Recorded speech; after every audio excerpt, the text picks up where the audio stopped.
দেখো মাটুলদা, সবাই কত আনন্দ করে ঘুড়ি ওড়াচ্ছে, আর আকাশেও কোনো মেঘ নেই। মনে হয় মেঘরাজের কাছে আগেই খবর চলে গেছে যে বাটুলদার কানেও খবরটা এসেছে।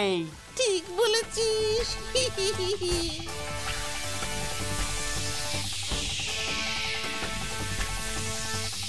ওরে, এ কি মারাত্মক মেঘ করেছে রে।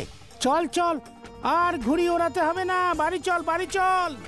ইস, আজকের দিনেই অত মেঘ করতে হলো। আজকের দিনটাতেও একটু ভালো করে ঘুড়ি ওড়াতে পারবো না? ও মাটুলদা, মেঘ এসে গেছে গো।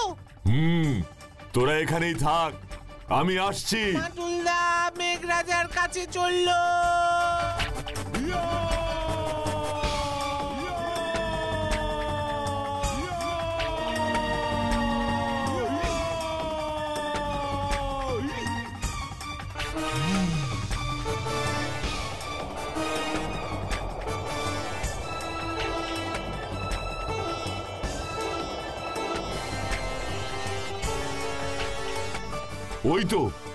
ওই তো মেঘরাজার প্রাসাদ দেখা যাচ্ছে।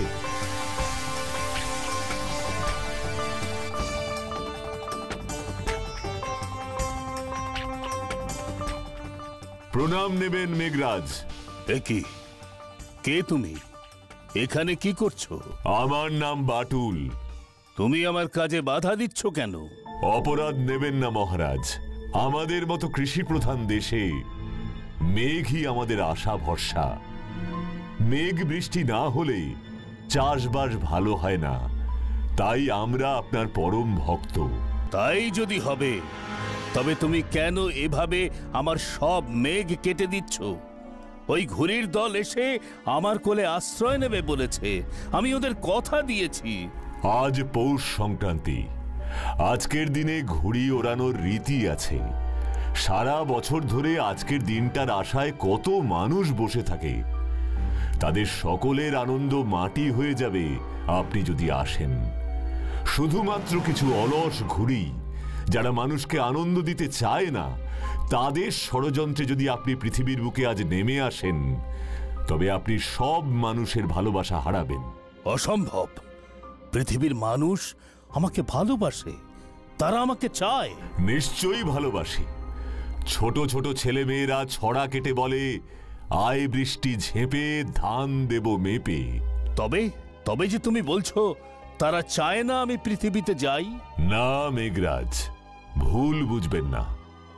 সকলেই চায় আপনি আসুন, কিন্তু যে আনন্দের সময় বৃষ্টি হলে আনন্দটাই ভেস্তে যায়, সেই সময় কিন্তু তারা মেঘ বৃষ্টিকে চায় না।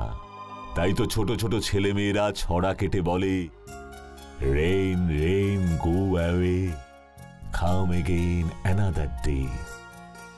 আপনি কি সেই ছোট ছেলে মেয়েদের আনন্দের সময়টার খেয়াল রাখবেন না মেঘরাজ? বুঝেছি বুঝেছি বাটুল, আমি পৃথিবীতে আসবো। তারপর তারপর তুমি বিলেত মানে ইংল্যান্ডে গেলে, কিভাবে পেলে ওই ডেভিড অ্যান্ডারসন সাহেবকে? বিলেতে যাওয়ার অত টাকা কোথায় পেলে তুমি বাটুলদা? বিলেত যাওয়ার টাকা? হ্যাঁ, যতদূর মনে পড়ে কিছুদিন আগেই সরকার থেকে একটা বেশ মোটা টাকা পুরস্কার হিসেবে পেয়েছিলাম, তাই দিয়েই হয়ে গিয়েছিল। তখন তো জিনিসপত্রের এত দাম ছিল না। আর বিলেতে গিয়ে ডেভিড অ্যান্ডারসনের দেখা কিভাবে পেয়েছিলাম, সেটাই এ গল্পের সব থেকে ইন্টারেস্টিং ব্যাপার। সম্ভাব্য বহু জায়গায় খোঁজ খবর নিয়ে টায়ার্ড হয়ে একদিন বেকার স্ট্রিটের একটা রেস্তোরাঁয় বসে কফি খাচ্ছি।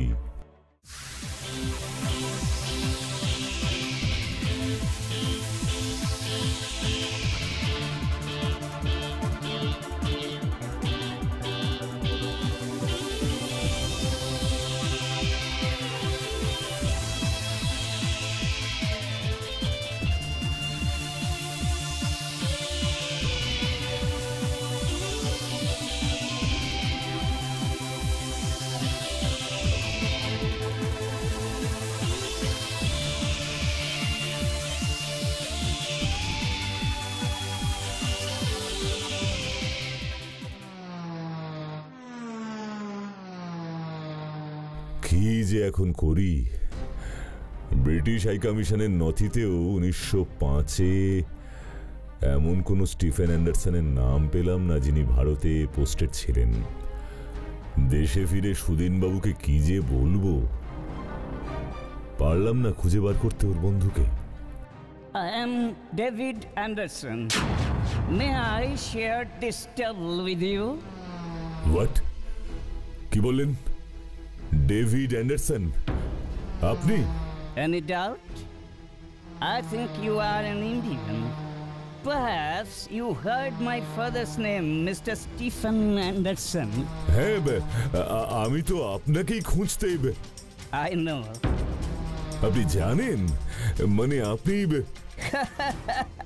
হাই কমিশনের অফিসে তুমি যখন আমার বাবার নাম ধরিয়া খোঁজ লইতেছিলে, আমি তোমার পাশে দাঁড়াইয়া শুনিতেছিলাম।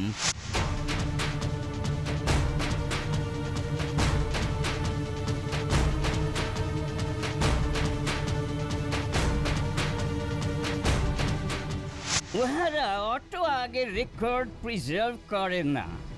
ডোন্ট ওয়ারি, এবার বলো তো কেন খুঁজিতেছো আমাকে? আপনার এক বন্ধু সুদিন ঘোষ আমাকে এই চিঠিটা আপনাকে দিতে বলেছেন। নিশ্চয়ই ওর কথা আপনার মনে আছে।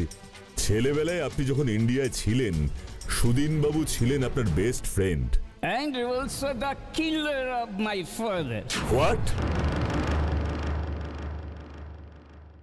আপনি জানতেন যে আপনার বাবাকে সুদিন হত্যা করেছে? বর্ষো ইয়াং ম্যান, ইয়েস, আমি জানিতাম। তাহলে এই যে তুমি বলিলে হি ওয়াজ মাই বেস্ট ফ্রেন্ড, উহাকে পুলিশে ধরাইয়া দিলে কি আর বাবাকে ফিরিয়া পাইতাম? সুদিনবাবু এসব জানতেন না। এই দেখো, সুদিন আমার কাছে দুঃখ প্রকাশ করিয়াছে। David, please forgive me. I had no other option. I am committed to my country. India is my motherland. Your best friend, Shudin, 10/11/1930. এ চিঠি তো 1930 সালে লেখা। তুমি কোথায় পাইলে ওর এই চিঠি?